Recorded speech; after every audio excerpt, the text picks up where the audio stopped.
Assalamualaikum warahmatullahi wabarakatuh. Perkenalkan, nama saya Jihan Rahmadina, NIM 2201041111. Di sini saya akan memenuhi tugas mandiri dari mata kuliah Etika Profesi Hukum. Poin pertama yaitu mengenai pengertian etika akademik, merupakan panduan atau pedoman tata perilaku bagi warga akademik. Etika akademik adalah tata nilai dan kumpulan asas dan nilai moral yang berhubungan dengan baik, buruk, atau benar salah dalam kaitannya dengan peran, tugas, fungsi, serta hak dan kewajiban akademik. Yang poin kedua, ilmu hukum dan kejujuran akademik. Ilmu hukum merupakan suatu pengetahuan yang objeknya adalah hukum dan khususnya mengajarkan perihal hukum dalam segala bentuk manifestasinya. Ilmu hukum itu sendiri juga merupakan peraturan-peraturan yang berlaku di masyarakat yang tentunya sudah kita ketahui bersifat mengatur dan memaksa. Sedangkan kejujuran akademik berperan sangat besar dalam menjaga integritas sistem di lingkungan akademis seperti sekolah dasar, sekolah menengah pertama, sekolah menengah atas, bahkan tingkat perguruan tinggi. Jika seseorang peneliti melakukan penelitian, berarti peneliti harus menulis kutipan dari sumber yang referensi peneliti. Hasil temuan yang peneliti buat harus dengan kata-kata sendiri yang menyatakan keterlibatan orang lain dalam hasil temuan tersebut jika ada. Poin yang ketiga itu syarat-syarat akademis mujtahid menurut Usuliyun dan aktualisasinya dalam konteks kebutuhan masa kini. Dalam konteks akademis, mujtahid adalah seorang yang memiliki kemampuan untuk melakukan ijtihad, yaitu proses penafsiran dan pengembangan hukum berdasarkan sumber-sumber. Jika ia mengkaji hukum Islam, maka berdasarkan sumber-sumber Al-Quran dan hadis. Jika ia pengembangan hukum nasional, berarti berdasarkan bersumber dari primer hukum yang berlaku di masyarakat. Kemudian menurut usul fiqh atau ilmu usul fiqh, syarat-syarat akademis untuk menjadi mujtahid adalah yang pertama, memiliki pengetahuan yang luas tentang Al-Quran dan hadis. Mujtahid harus memiliki pengetahuan yang mendalam tentang sumber-sumber primer hukum Islam. Yang kedua, memiliki kemampuan untuk melakukan ijtihad. Mujtahid harus memiliki kemampuan untuk melakukan analisis dan penafsiran terhadap sumber-sumber primer hukum Islam.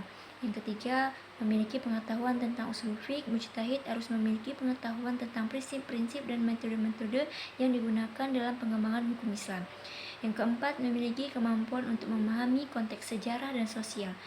Di sini, mujtahid harus memiliki kemampuan untuk memahami konteks sejarah dan sosial di mana hukum itu dikembangkan dan diterapkan. Dan yang terakhir itu ada memiliki integritas dan kejujuran.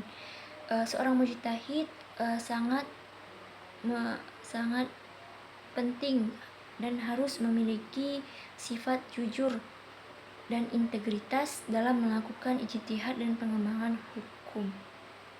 Kemudian poin yang selanjutnya itu adalah dalam konteks kebutuhan masa kini, yaitu aktualisasi syarat-syarat akademis mujtahid dapat dilakukan dengan poin pertama, mengintegrasikan pengetahuan tentang sumber-sumber primer hukum Islam dengan pengetahuan tentang ilmu-ilmu sosial dan humaniora. Mujtahid harus memiliki pengetahuan yang luas tentang sumber-sumber hukum serta pengetahuan tentang ilmu-ilmu sosial untuk memahami konteks sejarah dan sosial. Kemudian mengembangkan kemampuan untuk melakukan analisis dan penafsiran kritis terhadap objektif. Mujtahid harus memiliki kemampuan untuk melakukan analisis dan penafsiran yang kritis terhadap sumber-sumber hukum primer. Yang ketiga, mengintegrasikan pengetahuan tentang usul fiqh dengan pengetahuan tentang ilmu-ilmu lainnya.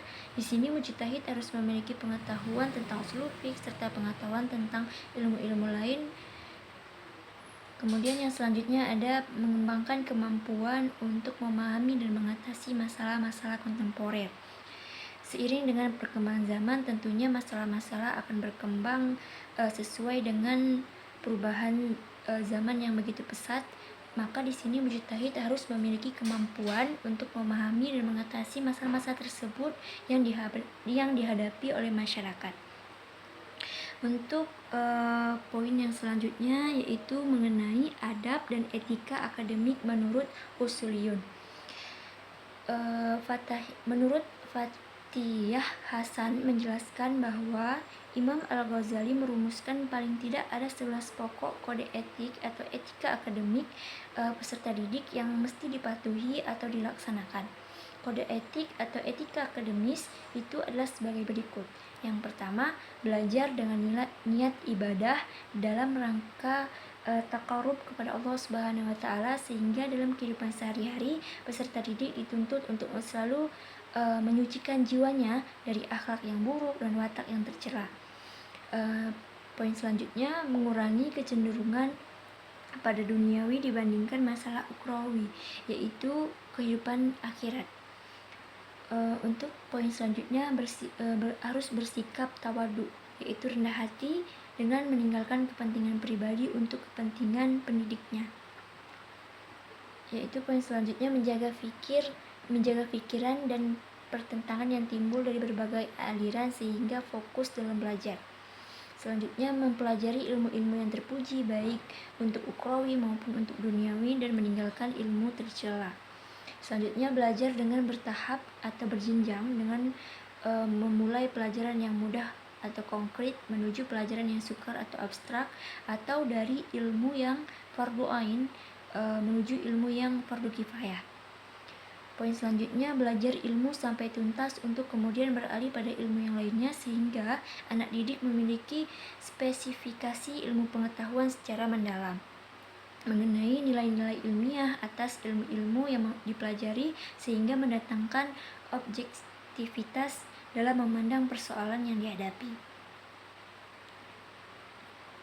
Poin yang terakhir itu peserta didik harus tunduk kepada nasihat pendidik sebagai tunduknya, umpamanya yaitu tunduknya orang sakit kepada dokternya, mengikuti prosedur dan metode mazhab lain yang diajarkan pendidik pada umumnya.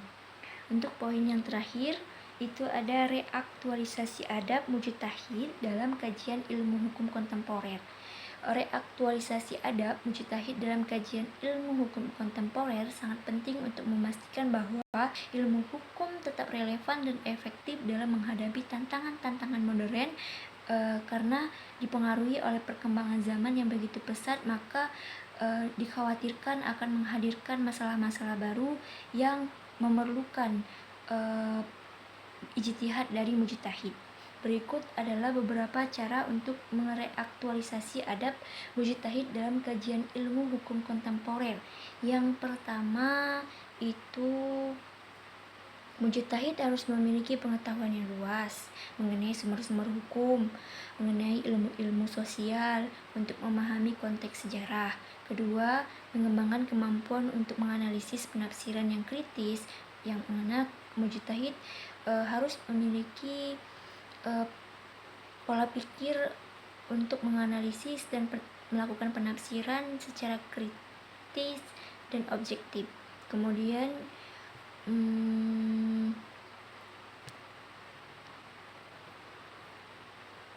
yang selanjutnya adalah mengembangkan kemampuan untuk berkomunikasi efektif dengan masyarakat. Di sini si mujtahid harus memiliki kemampuan untuk berkomunikasi efektif dengan masyarakat sehingga dapat menyampaikan pesan-pesan hukum dengan jelas dan efektif. Dalam konteks kajian ilmu hukum kontemporer, reaktualisasi adab mujtahid juga dapat dilakukan dengan menggunakan metode penelitian yang modern dan efektif. Mujtahid harus menggunakan metode penelitian yang modern dan efektif untuk mengumpulkan dan menganalisis data. Yang kedua, metode teknologi informasi dan komunikasi untuk meningkatkan efisiensi dan efektivitas dalam melakukan penelitian dan menyampaikan hasilnya.